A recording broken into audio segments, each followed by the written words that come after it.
हाँ दोस्तों नमस्कार। इस वीडियो में बोर का परमाणु मॉडल के बारे में हम लोग पढ़ेंगे और इसके पहले आप लोगों को रदरफोर्ड और थॉमसन के परमाणु मॉडल के बारे में बताया गया था कि उन्होंने कौन सा नियम दिए थे। थॉमसन ने बताए थे, उन्हें तरबूज का नियम भी कहा जाता है, कि परमाणु में इलेक्ट्रॉन तरबूज के बीज जैसे फैले रहते हैं। और रदरफोर्ड ने बताया कि परमाणु में जो इलेक्ट्रॉन होते हैं नाभिक के चारों ओर घूमते रहते हैं। इन रदरफोर्ड ने बताया था, ठीक है। लेकिन यहाँ पर बता रहे हैं बोर का परमाणु मॉडल। तीनों के कुछ महत्वपूर्ण टॉपिक हैं होती हैं, उनको नोट करके याद भी कर लीजिएगा।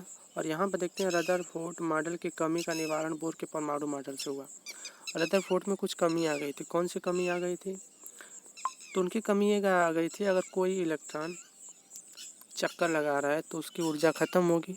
जब उसकी ऊर्जा ख़त्म होगी तो वो ख़त्म हो जाएगा। जब इलेक्ट्रॉन ख़त्म हो जाएंगे तो परमाणु भी ख़त्म हो जाएगा, और जब परमाणु ख़त्म हो जाएंगे तो पदार्थ भी ख़त्म हो जाएगा, मतलब हमारा अस्तित्व भी ख़त्म हो जाएगा।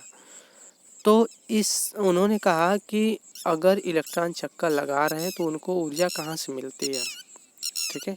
तो अब हम यहाँ पर देखेंगे रदरफोर्ड परमाणु मॉडल की यही कमी थी कि इलेक्ट्रॉन चक्कर लगा रहे हैं तो कैसे लगा रहे हैं, ठीक है। उन्होंने ये चीज़ नहीं बता पाया कैसे लगाते हैं। नील्स बोर नामक वैज्ञानिक ने 1912 में परमाणु के बारे में अपना अलग मॉडल प्रस्तुत किया। उन्होंने अलग से मॉडल दिया। क्या दिया? जिसमें निम्नलिखित तत्व मौजूद थे। क्या? इसको नोट करिएगा बहुत बढ़िया से। इलेक्ट्रॉन केवल कुछ निश्चित कक्षाओं में ही चक्कर लगाते हैं, जिन्हें इलेक्ट्रॉन की निर्धारित कक्षा कहते हैं, ठीक है।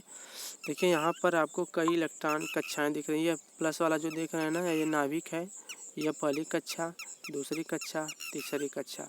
बता रहा है कि जो इलेक्ट्रॉन है ना, कुछ निर्धारित कक्षाओं में ही चक्कर लगाते हैं, इसके अलावा नहीं चक्कर लगाते हैं। यहाँ पर देखिए यह आपको प्लस वाला नाभिक दिख रहा है। पहली कक्षा एन नाम से, के नाम से है। दूसरी कक्षा एल नाम से है। तीसरी कक्षा यम नाम से है, ठीक है।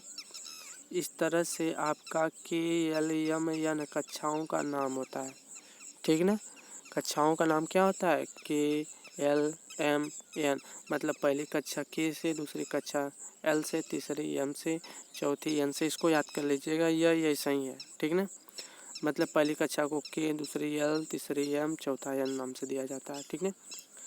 यहाँ नहीं दिया बट हम बता दे रहे हैं कि पहले की, यहाँ पर लिखा भी है, आप देख सकते हैं कि पहले के, दूसरी एल, तीसरी एम, अगर और बढ़ाएंगे चौथी तो एन यहाँ पर ही है, ठीक है। इन निर्धारित कक्षाओं में चक्कर लगाते हुए इलेक्ट्रॉन अपनी ऊर्जा का विकिरण नहीं करते, यही इम्पोर्टेंट चीज़ है। उन्होंने कहा था कि अगर चक्कर लगा रहे हैं, भैया चक्कर लगा रहे हैं तो ऊर्जा खत्म होगी। उन्होंने ये नहीं बोला था, उन्होंने बताया कि चक्कर लगाते हैं। लेकिन फिजिक्स यही कहती है कि अगर कोई वस्तु चक्कर लगाती है उसकी एनर्जी लॉस होगी, ठीक है। अगर एनर्जी लॉस हो रही है तो उसका अस्तित्व भी खत्म होगा।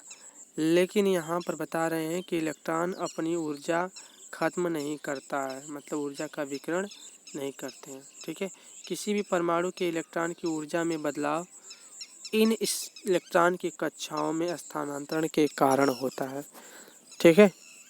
बता रहा है कि कोई भी इलेक्ट्रॉन का ऊर्जा में अगर बदलाव होता है ना, तो इसलिए होता है कि अगर कोई इलेक्ट्रॉन पहली कक्षा से दूसरी कक्षा में आ रहा है, तो यहाँ पर देख रहे हैं इलेक्ट्रॉन पहली कक्षा से दूसरी कक्षा में आ रहा है ना, तो इसे आने का मतलब होता है कि इसको ऊर्जा देंगे, गर्म करेंगे, तो ये अपनी पहली कक्षा छोड़ करके दूसरी कक्षा में आ जाएगा, ठीक है।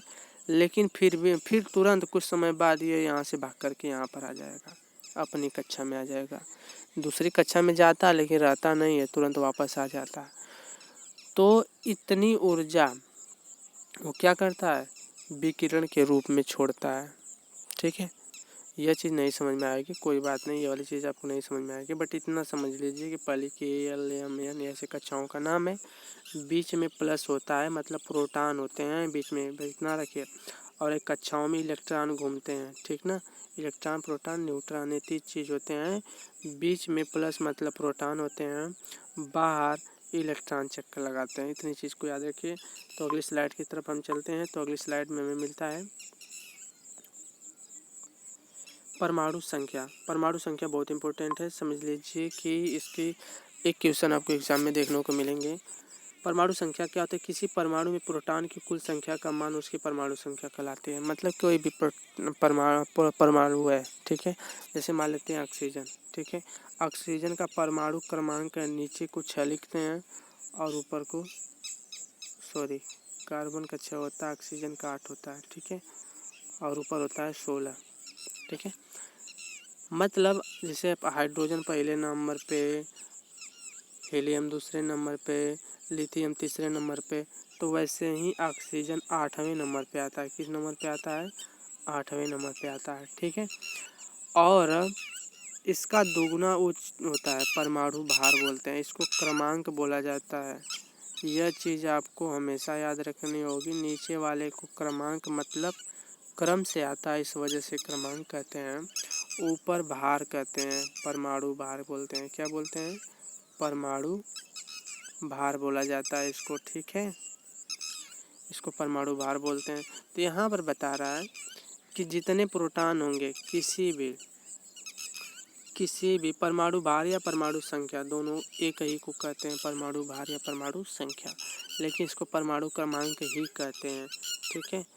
तो यहाँ पर हम देखेंगे किसी भी परमाणु में प्रोटॉन की कुल संख्या का मान उसकी परमाणु संख्या कहलाती है। मतलब जितने प्रोटॉन होंगे तत्व के अंदर, 1 हो तो 1 कहलाएगा, 2 है तो 2, 10 है तो 10 परमाणु क्रमांक कहलाएगा, ठीक है। परमाणु संख्या किसी भी परमाणु का परिचायक होता है, मतलब उसका महत्वपूर्ण चीज़ होती है। इसमें बदलाव किसी भी परमाणु के स्वरूप को बदल देता है। बता रहा है कि अगर इसमें हम कमी करेंगे तो दूसरा तत्व बन जाएगा, स्वरूप बदल जाएगी इसकी। मान लेते हैं परमाणु संख्या Z का प्रदर्शित करती है, ठीक है, प्रोटॉनों की संख्या। हमें परमाणु संख्या को Z से लिखेंगे और ये किसे बताएगी? प्रोटॉन की संख्या। प्रोटॉन को परमाणु संख्या कह सकते हैं, चाहे परमाणु को प्रोटॉन संख्या कह। यह याद कर लीजिए क्योंकि इसी पर क्वेश्चन बनेंगे और जब पूछेंगे तो आपको याद बताना होगा कि परमाणु संख्या जो है, परमाणु संख्या जो है उसको हम प्रोटॉन कहेंगे। अगर वो अप्रोटॉन है तो उसको परमाणु संख्या कह सकते हैं, ठीक है। इसको अलग जगह नोट कर लीजिएगा, इससे क्वेश्चन बनेंगे।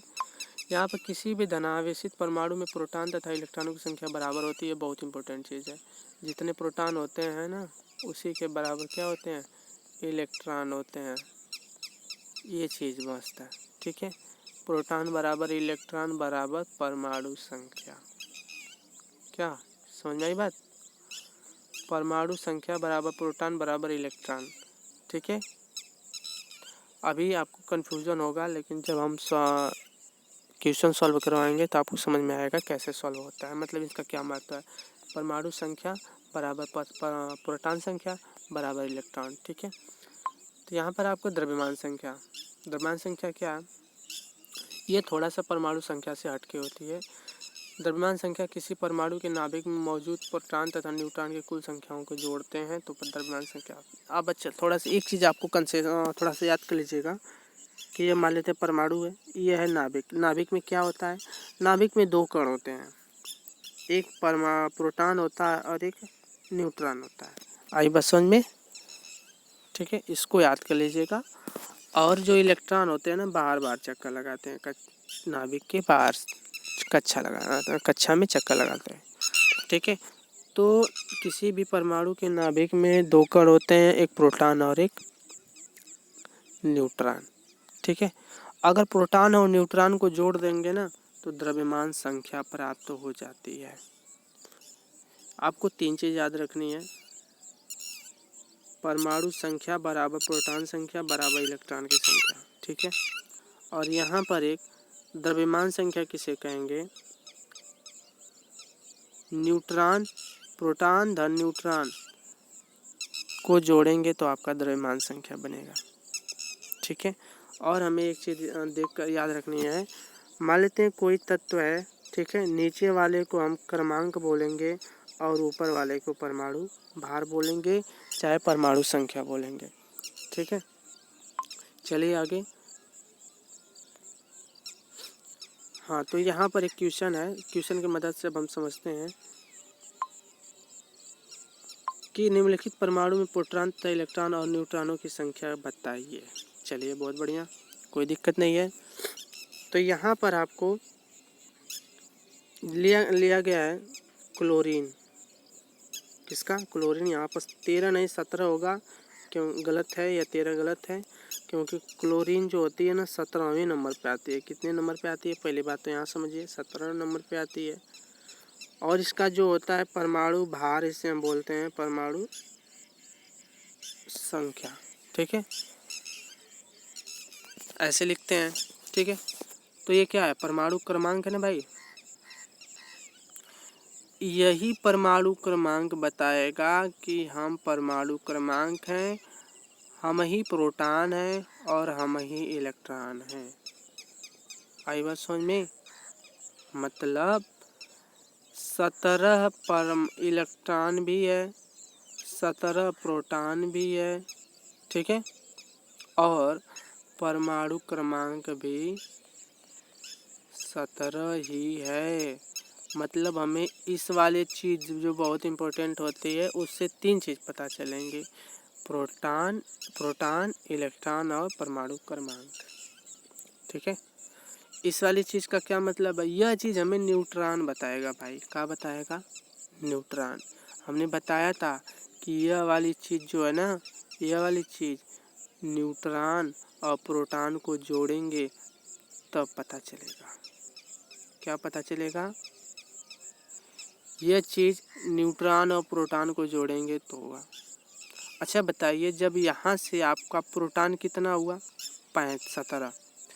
जब प्रोटॉन आपका 17 मिला तो 17 में कितना न्यूट्रॉन जोड़े कि 35 हो गया? 17 आपका प्रोटॉन तो यहाँ पर मिल गया है। ठीक है, अच्छा फिर से समझिए, यह 35 न्यूट्रॉन और प्रोटॉन को जोड़ने पर बना है। ठीक ना? ठीक है, यहाँ से प्रोटॉन हमें 17 मिला है, मतलब प्रोटॉन जब 17 है तो न्यूट्रॉन कितना जोड़े कि 35 हो गया? 18। मतलब न्यूट्रॉनों की संख्या हमें कितनी मिल गई? 18। ठीक है, इस तरह से लगाएंगे। अगला है यहाँ पर सोडियम।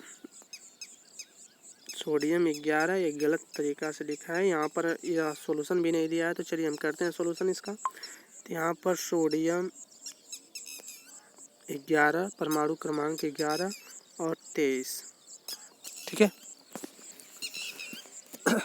तो चलिए देखिए, ये चीज़ जो है ना, ये नीचे वाले, इसको बोलते हैं परमाणु क्रमांक। क्रमांक बराबर भी 11, प्रोटॉन बराबर भी 11 और इलेक्ट्रॉन बराबर भी 11। चलिए, हमें तो 3 चीज़ निकल गया आराम से, हमें कोई दिक्कत नहीं है। इतनी बात समझ में आई। अब ऊपर जब चलते हैं तो ऊपर हमें दिख रहा है कि यह जो चीज़ होती है न्यूट्रॉन धन प्रोटॉन होती है। क्या होती है? न्यूट्रॉन धन प्रोटॉन। मतलब न्यूट्रॉन और प्रोटॉन को मिलाएंगे तो ये चीज़ बनेगी।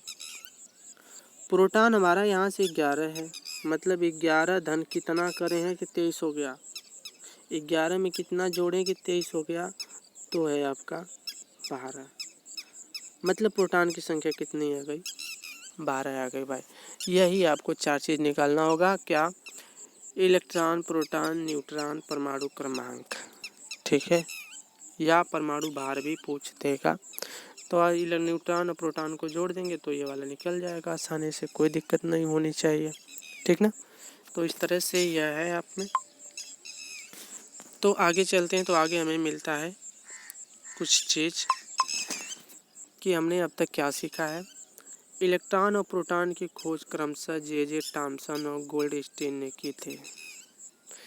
यह हर एग्जाम के लिए महत्वपूर्ण है। जे थॉमसन ने यह प्रदर्शित किया था कि इलेक्ट्रॉन धनात्मक गोले में धंसे होते हैं, मतलब तरबूज के बीज जैसे। ठीक है, तो भाई इस वीडियो में इतना ही। फिर अगले हम लेकर आएंगे महत्वपूर्ण टॉपिक, जो इसका सारांश होगा अगले वीडियो में।